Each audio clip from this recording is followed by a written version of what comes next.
Hey, what's up, guys? Did you catch that LeBron James game on Sunday against the Philadelphia 76ers? I think he scored the last 9 or 10 points for the Lakers in the fourth quarter. They won because of him. I mean, that's crazy. 40 years old doing this stuff. And then this is an article by Jason Owens. But I saw this tweet in there, and this is what got me to want to talk to you guys about this. I'm going to jump into business at the end of this video. I'm gonna tie it into business like I always do. But this in particular, we're gonna start off with for the basketball heads, the basketball junkies. I'm gonna start off with for you guys. Talk about LeBron, man. I used to be a huge LeBron hater. I'm sorry, but first look at this quote, this tweet from Kevin O'Connor. Don't take LeBron James for granted. I mean, I think we all do, man. We're seeing greatness at another level. We're seeing Tom Brady type greatness for the NFL with LeBron in the NBA, and I think we're taking it for granted, man. We really are. This guy's insane. I believe I've seen him do like reverse alley oop dunks with Luca. Luca's giving him alley oops to reverse dunk on. I mean, this guy's awesome, man. He really is. But yeah, I wanted to talk to you guys about this because we do take him for granted. And, I think right now there's a lot of nasty stuff circulating about Kobe right now and how he's not even top 10, not top five, not even top 10. They're saying some people are saying Tim Duncan's better than him, and I just laugh it off. I'm a huge Tim Duncan fan, the big fundamental, huge Tim Duncan fan. I really appreciated his game when I was watching him from Wake Forest all the way to the Spurs in '99 when they won their first championship. But man, when the Lakers were on, when it was Lakers versus Spurs, I think Kobe had a 4-2 playoff record against the Spurs. I believe he beat them with Shaq and without Shaq. And then people talk about, oh, well, Kobe had Shaq. Yeah, well, we're forgetting that Tim Duncan had David Robinson. Tim Duncan had David Robinson. Tim Duncan had Manu Ginobili. Manu Ginobili's not Shaq, but Manu Ginobili was incredible. Tim Duncan had Tony Parker. Tony Parker's not Shaq, but Tony Parker was incredible. And Tim Duncan also had Kawhi Leonard towards the end of his career. Towards the end of Tim Duncan's career, he had Kawhi Leonard. But Tim Duncan had Kawhi Leonard, Manu Ginobili, Tony Parker, and David Robinson, the Admiral. He's had some great players play along him as well. But the thing that I realize is that Kobe had a 4-2 playoff record against him. And on top of that, too, Kobe scored a hell of a lot more than Duncan did. And if you look at the defensive awards, the defensive efficiencies that they both had, it's really neck to neck. If you're comparing a shooting guard to a power forward, obviously it's a different position. But I'm saying the percentages, the numbers wise, I mean, it's up there. And I believe Kobe had like over 11 all defensive NBA awards. Tim Duncan had the same, I believe, maybe a couple more. But people don't talk about Kobe's defense, man. Kobe was the best defender on the team as well as the best offensive player. And we can go into the whole Shaq finals. I believe that Kobe ran the Lakers the first 3 quarters every time Shaq won a finals MVP.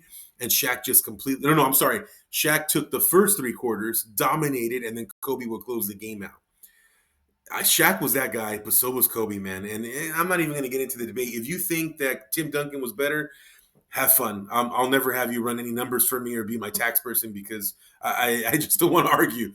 But I understand the argument. I appreciate the argument because I'm a big Tim Duncan fan. But just the hate that happens to Kobe, like just that stuff, and what really bothers me is that we're never comparing the right players. We're trying to compare Kobe to Duncan. We, we're trying to compare Steph to Jordan, Steph to Kobe, two totally different players. I'm sorry, I love Steph Curry, but he doesn't play defense. He doesn't play that great of defense. Kobe did, and Jordan did, and Duncan did. But we're comparing the wrong players. When I watch LeBron, I don't think of Jordan and Kobe. I don't, and that's where a lot of my hate was coming from. It was when he was with Miami and he joined Bosh and Wade. I was always comparing. I was like, but I would compare Wade to Jordan and Kobe. Their playing styles. That's what I would do. Why do they keep comparing James to them? I don't understand. And I don't want to get too much into the weeds on this because I want to finish up with the business analogy I'm going to come up with. But they keep doing these comparisons. What about Oscar Robertson? What about Magic Johnson? Have you seen a Magic Johnson game? Incredible. And then we have Larry Bird even. I hate the Celtics, but Larry Bird, watching him play was incredible. Great, great stuff. And then you got people like, we're talking about the Lakers, talking about James Worthy and Kawhi Leonard. I think they play kind of similar. I'll even put Kawhi in a discussion of where he plays kind of like Kobe and Jordan and Dwayne Wade. Like, I just think we don't compare the right players. And I think that's the reason why a lot of people became LeBron haters, 50%, because we compare him to Jordan and Kobe. Now we're comparing Tim Duncan and Kobe Bryant. And the other 50% is because he joined a super team or created a super team. But what about Kevin Durant? Kevin Durant doesn't get bashed, and Steph Curry doesn't get bashed for Kevin Durant joining the Warriors. Both ways. It hurt to me. That hurt Steph Curry's legacy. They say he's the greatest. To me, Steph Curry playing with KD is almost the same as Kobe playing with Shaq. I don't think KD's up there with Shaq. But again, see how I'm comparing KD to Shaq? It's a totally different argument, right? But that's what I'm talking about. Is we make these comparisons and we forget and we move the goalpost 24/7. But anyways, I just had this. I had this hatred towards LeBron that was unjustified, and now this post, "Don't take LeBron James for granted," is so true. If you argue with me right now that Jordan and Kobe are not as good as LeBron, I'm not going to argue with you. I believe that Jordan and Kobe were both 1A and 1B in the greatest of all time. I think Jordan's number one. And I think, my opinion, LeBron's number three, but I am not going to argue with you if you say LeBron's number one. I can't argue about that no more. And here's the reason why. Here's the whole point of this post. Here's what I'm going to talk to you about. Is it possible that LeBron James has practiced in his mind, mentally speaking, such a high level of career development, career path, career trajectory, that we're seeing it in front of us? That he's literally motivating and inspiring us to really think of the craziest things that we can do, and he's doing it. Think about that. And I think I'm looking at things differently. Like I said, I'm looking at, why did he join Miami? I think he joined Miami because he spent so much time in Cleveland and he didn't win in Cleveland, that he joined Cleveland to learn how to win. He joined Miami to learn how to win. That's why he joined Pat Riley, Eric Spoelstra, Dwayne Wade, Chris Bosh, Udonis Haslem, Udonis Haslem, who was a Draymond Green of the Miami Heat. A lot of people underappreciate it, but man, these guys take over a game mentally, just like Rodman. A lot of people love Dennis Rodman. They know that Rodman would take over a game mentally. He'd get in your head. The worm, they called him, right? That to me is Draymond Green, such a special, very unique player, and so is Udonis Haslem. But anyways, Ray Allen joined the Heat. They had a bunch of good players when they were there. But why did LeBron go there? To me, it was to win, to really finish the end of it, figure out how he was going to finish the end of his career. Right? He learned so much in Miami. Then he goes back to Cleveland. He won with Kyrie and Kevin Love, both in their prime. And now he won with Lakers with Anthony Davis. But here's the whole point of this discussion. Could it be possible that LeBron had all this planned out? Could it be possible that everything he's done has all been a deliberate plan to be the greatest of all time?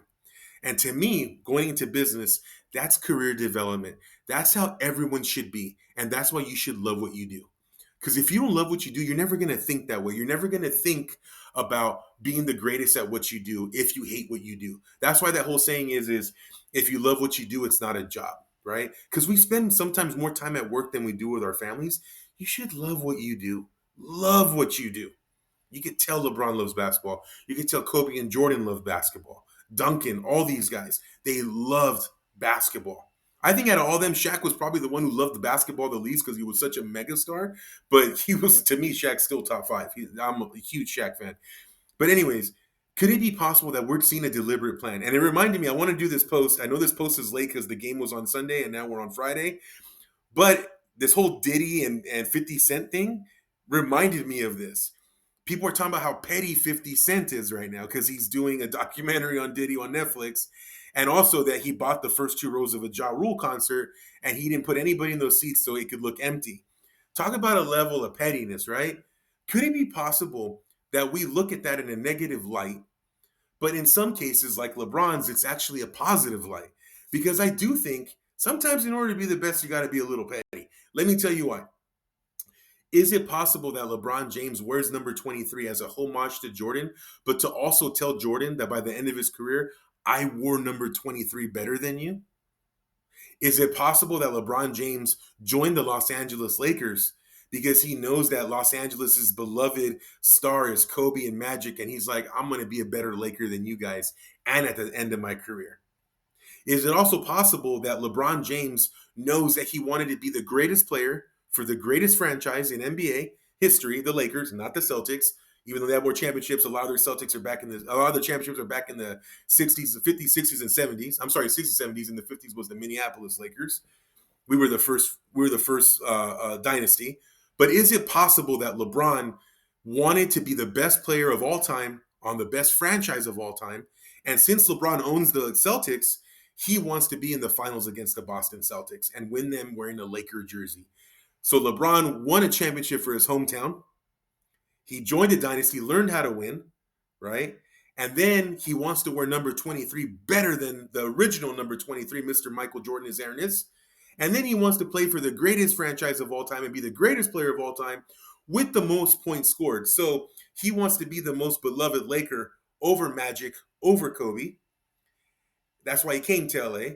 He also wants to be, because he hates playing for the Heat, playing for the Cavs. He hates the Celtics, right? In the East Coast, he hates them. So he wants to beat the Celtics with their biggest rival, the Lakers, right? So he wants to play at the biggest stage, the biggest franchise, the best player.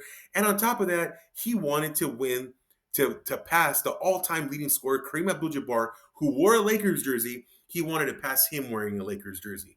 Number 23, the Bulls, the greatest selling jersey of all time. LeBron wants to wear 23 better than Michael Jordan. LeBron, a lot of players, not media people, but a lot of players say Kobe's the second greatest basketball player of all time, or number 3. Players say that. He wants to be better than Kobe in Kobe's house at the Crypto Staples Center Arena. And he also wanted to pass Kareem Abdul-Jabbar for most points of all time, wearing the same jersey wearing the same jersey for the same franchise, and his dream is to beat the Celtics wearing a Lakers jersey. That is a great level of pettiness that I'm absolutely here for. I think LeBron really did a career trajectory, a career path, a career development with all those steps in place. I think he figured it out in Cleveland. I'm going to join Miami. I'm going to learn how to win. And then after that, I'm going to go back to Cleveland, win there, wear number 23, pass the all-time points, wearing a Laker jersey, greatest franchise, greatest stage. And then he wants to beat the Celtics in a Laker jersey as well. I think LeBron James is that petty, and I freaking love it. And I think a lot more of us should think that way, as long as it doesn't hurt other people. But we should always have those goals in place. And that's what I think LeBron James is doing. And I think he's going to reach it, man. He's doing incredible things. All right, guys, that's it for me. Take care. Bye.